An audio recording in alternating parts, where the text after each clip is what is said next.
Running collar Mapusa fire स्टेशनार घरांत म्हणून येयलो आनी सांगलें की उजो पेटला म्हणून शॉपाक कपड्याच्या. इमिडिएट आमी टर्न आवट केलो तळी वाडा म्हापसा हांगा. सो आमी इमिडिएट टर्न आवट हांगान पळयलो जाल्यार लॉक आसले शॉपान आनी धुंवर येतालो शॉपांचो. आमी इमिडिएटली लॉक कट केले आनी 3 लोकां आसली ती 3 लोकां कट करून दार ओपन करून उजो भितर पेट्टलो आनी धुंवर दिसतालो. बेगीन आमी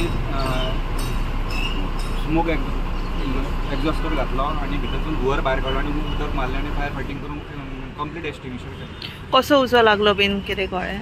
ते हांव डायरेक्ट सांगूंक शकना की कसो पेटलो. लॉस जवळपास हयशी 1 लाख मेरेन.